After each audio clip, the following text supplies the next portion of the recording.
ಸ್ನೇಹಿತರೆ ನಮಸ್ಕಾರ. ನಾನು ರವೀಂದ್ರ ಜೋಶಿ. ಭಾನುವಾರದ ಹರಟೆಗೆ ಸ್ವಾಗತ. ಸ್ನೇಹಿತರೆ, ಒಂದು ಊರಿನಲ್ಲೊಬ್ಬ ರಾಜ ಮಹಾನ್ ಪರಾಕ್ರಮಿ.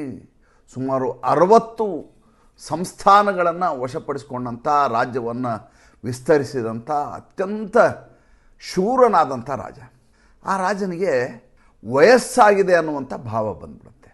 ವಯಸ್ಸಾಗಿದೆ ಅಂತ ಅನಿಸಿದ ಮೇಲೆ ಆತನಿಗೆ ಇನ್ನು ಮುಂದೆ ನಾನು ಯಾವುದೇ ಯುದ್ಧವನ್ನು ಮಾಡಿದರೂ ಕೂಡ ಸೋಲ್ತೇನೆ, ನನ್ನ ಸುತ್ತಮುತ್ತಲು ಇರುವಂಥ ಎಲ್ಲ ವೈರಿ ರಾಜ್ಯದವರು, ಸುತ್ತಮುತ್ತಲು ಇರುವಂಥ ಗಡಿ ರಾಜ್ಯದವರು ನನ್ನ ಮೇಲೆ ಆಕ್ರಮಣವನ್ನು ಮಾಡ್ತಾರೆ ಅನ್ನುವಂಥ ಭಯ, ಆತಂಕ ಕಾಡಲಿಕ್ಕೆ ಶುರು ಮಾಡುತ್ತೆ.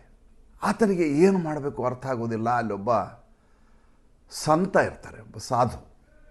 ಆ ಸಾಧುವಿನ ಬಳಿ ಹೋಗಿ ನತಮಸ್ತಕರಾಗ್ತಾರೆ. ಹಾಗೆ ತಮ್ಮ ಸಮಸ್ಯೆಯನ್ನು ಹೇಳ್ತಾರೆ.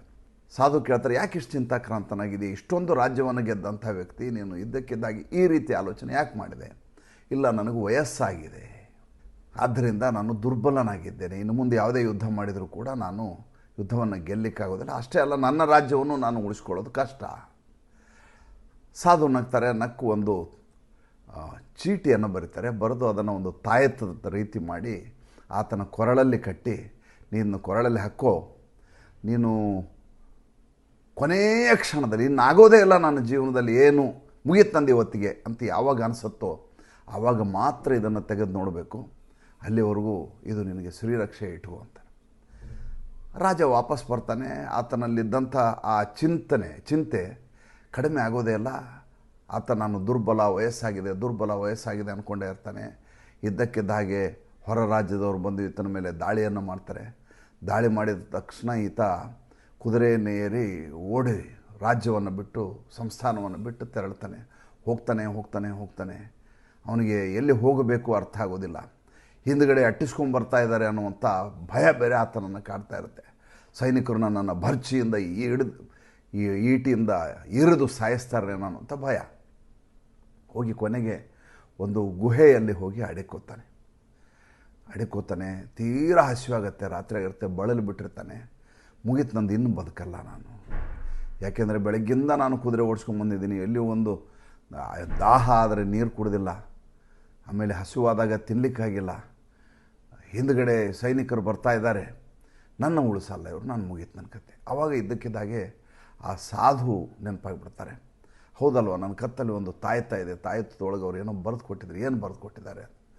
ತಕ್ಷಣ ಕೊರಳಲ್ಲಿದ್ದಂಥ ತಾಯತ್ವವನ್ನು ತೆಗೆದು ಒಳಗಡೆ ಇದ್ದಂಥ ಆ ಒಂದು ಸಾಲನ್ನು ಆತ ಓದ್ತಾನೆ.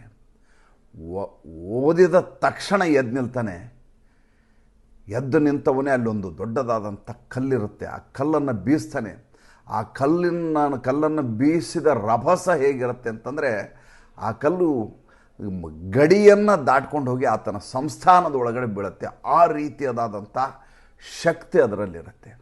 ಅದರಲ್ಲಿ ಏನು ಬರೆದಿದ್ರು ಹಾಗಾದರೆ? ಸಾಧು ಬರೆದಂಥ ಚೀಟಿಯಲ್ಲಿ ಏನು ಬರೆದು, ಈ ಕ್ಷಣದಿಂದ ನಿನ್ನ ಸಮಯ ಶುರುವಾಯಿತು ಅಂತ. ಆ ಒಂದು ಸಾಲು ಆತನ ಬದುಕನ್ನೇ ಬದಲಿಸತ್ತೆ. ಆತ ಅವಾಗ ಅನ್ಕೋತಾನೆ, ಇಲ್ಲ ನಂದು ಮುಗಿಲಿಲ್ಲ, ನಂದು ಶುರುವಾಗಿದ್ದೇ ಈಗ, ಈ ಕ್ಷಣದಲ್ಲಿ ನಂದು ಶುರುವಾಯಿತು ಅಂತ. ಯಾಕೆ ಸಾಧು ಹೇಳಿದ್ದಾರೆ, ನೀನು ಕೊನೇ ಕ್ಷಣದಲ್ಲಿ ಓದಬೇಕು ಅಂತ ಹೇಳಿದ್ರೆ. ಕೊನೇ ಕ್ಷಣದಲ್ಲಿ ಏನಂತ ಹೇಳಿದ್ರು ನಂಗೆ ಅವರು, ನಿನ್ನ ಬದುಕು ಶುರುವಾಗಿದ್ದು ಇಲ್ಲಿಂದ ಅಂತ. ಅಲ್ಲಿಂದ ಕುದುರೆಯನ್ನೇರಿ ವಾಪಸ್ ಬರುವಾಗ ಹಳೆಯ ರಾಜನೇ ಆಗಿರೋದಿಲ್ಲ ಅವನು. ಹಳೆಯ ಯಾವ ದುರ್ಬಲ, ನಿತ್ರಾಣ, ನಿರ್ವೀರ್ಯನಾದಂಥ, ಸೋಲಿನ ಭಾವವನ್ನು ಹೊತ್ತು ಹೋದಂಥ, ಅತ್ಯಂತ ದೀನಾದೀನದ ಸ್ಥಿತಿಯಲ್ಲಿದ್ದಂಥ ರಾಜ ಇದ್ದಕ್ಕಿದ್ದ ಹಾಗೆ ಹೇಗೆ ರೂಪುಗೊಂಡು ಬಿಡ್ತಾನೆ ಅಂತಂದರೆ, ಯೌವನದಲ್ಲಿ ಆತ ಯಾವ ರೀತಿಯ ಪರಾಕ್ರಮವನ್ನು, ಶೌರ್ಯವನ್ನು ಮೆರಿತಾ ಇದ್ದ ಆ ರೀತಿಯ ರಾಜನಾಗಿರ್ತಾನೆ. ಬರ್ತಾನೆ ಸಂಸ್ಥಾನದಲ್ಲಿ, ಮಹಾಮಂತ್ರಿಗಳನ್ನ ಕರೆಸ್ತಾನೆ, ಸೇನಾಪತಿಯನ್ನು ಕರೀತಾನೆ. ಯಾವ ರಾಜ್ಯ ಎಲ್ಲಿ ಬರುತ್ತೆ ಹೋಗುವುದು ದಂಡೆತ್ತಿ ಇವನೇ ಹೋಗ್ತಾನೆ. ಅವ್ರು ಬರೋದಕ್ಕಿಂತ ಹೆಚ್ಚಾಗಿ 360 ರಾಜ್ಯಗಳನ್ನು ಆತ ತದನಂತರ ಗೆಲ್ತಾನೆ. ಏನು ಈ ಕಥೆಯ ತಾತ್ಪರ್ಯ? ಭಾಳ ಮಜಾ ಇದೆ. ಏನಪ್ಪ ಅಂದರೆ, ಎಷ್ಟೋ ಸಂದರ್ಭದಲ್ಲಿ ನಮಗೆ ವಯಸ್ಸಾಗಿಬಿಟ್ಟಿದೆ ಅನ್ನುವಂಥ ಭಾವ ಬಂದಂಥ ಸಂದರ್ಭದಲ್ಲಿ ಇನ್ನೇನಿಲ್ಲ ಬಿಡು, ಇನ್ನೇನು ಮಾಡೋದಿದೆ ಅಂತ ನಾವು ಇದ್ದಕ್ಕಿದ್ದ ಹಾಗೆ ನಿರಾಶಾದಾಯಕ ಮನಸ್ಥಿತಿಗೆ ಹೋಗ್ತೀವಿ, ಅಥವಾ ನಿಶ್ಚೇಷ್ಟಿತರಾಗಿಬಿಡ್ತೀವಿ. ಏನೊಂದು ಬೇಡ ಮುಗೀತಲ್ಲ, ಇನ್ನೇನು ಬೇಕಾಗಿಲ್ವಲ್ಲ, ಎಲ್ಲ ಆಗೋಯ್ತು ಅಂತ. ಆದರೆ ಯಾವತ್ತೂ ಬದುಕು ಅನ್ನೋದು ನಾವು ಯಾವ ಕ್ಷಣದಲ್ಲಿ ಇದ್ರೂ ಪ್ರಾರಂಭ ಅನ್ಕೋತೇವೆ, ಅಲ್ಲಿಂದ ಬದುಕು ಶುರುವಾಗತ್ತೆ. Age is just a number. ಅದನ್ನು ಮೀರಿ ಬದುಕು ಅನ್ನೋದು ಭಾಳ ದೊಡ್ಡದಾಗಿರ್ತದೆ. ಅದು ನಮ್ಮ ಯದ್ ಭಾವಂ ತದ್ ಭವತಿ. ನಾವು ಮನಸ್ಸಿನಲ್ಲಿ ಏನು ಅನ್ಕೋತೇವೋ ಅದೇ ಆಗೋದು. ನನಗೆ ಈ ಕಥೆಯನ್ನು ನಾನು ಮೊನ್ನೆ ದಾಂಡೇಲಿಗೆ ಒಂದು ನಮ್ಮ ಹಳೆಯ ಗೆಳೆಯರ, ನಾನು SLC ಸವಣೂರಲ್ಲಿ ಓದುವಾಗ ನಮ್ಮ ಜೊತೆ ಯಾರು ಓದಿದ್ರು 1982 ಬ್ಯಾಚ್ SSLC ಪಾಸ್ಔಟ್ ನಾವೆಲ್ಲ ಎಲ್ಲರೂ 60 ವರ್ಷ ಆಯಿತು ಅಂತ ಒಂದು ಕಡೆ ಸೇರ್ಕೋತಾರೆ. 60 ವರ್ಷ ಆಸುಪಾಸಿನಲ್ಲಿರೋರು 58 ವರ್ಷ, 57 ವರ್ಷ, 61 ವರ್ಷ ಆ ರೀತಿ ಸೇರಿಕೊಂಡ ಸಂದರ್ಭದಲ್ಲಿ ಒಬ್ಬ ನನ್ನ ಮಿತ್ರ ಈ ಕಥೆಯನ್ನು ಭಾಷಣದಲ್ಲಿ ಉಲ್ಲೇಖ ಮಾಡಿದ. ನನಗೆ ನಿಜವಾಗ್ಲೂ ಹೌದು ಅಂತ ಅನ್ನಿಸ್ತು. ಭಾಳಷ್ಟು ಜನ ಇನ್ನು ಮುಗದೆ ಹೋಯಿತು ಜೀವನ ಅಂದ್ಕೊಂಡು ಏನೇನೋ ಪ್ರಮಾದಗಳನ್ನು ಎಸಗ್ತಾರೆ, ಅಥವಾ ಏನೂ ಆಗಲಾರದ ಹಾಗೆ ತಮ್ಮ ಬದುಕನ್ನು ವ್ಯರ್ಥ ಮಾಡ್ಕೋತಾ ಇರ್ತಾರೆ.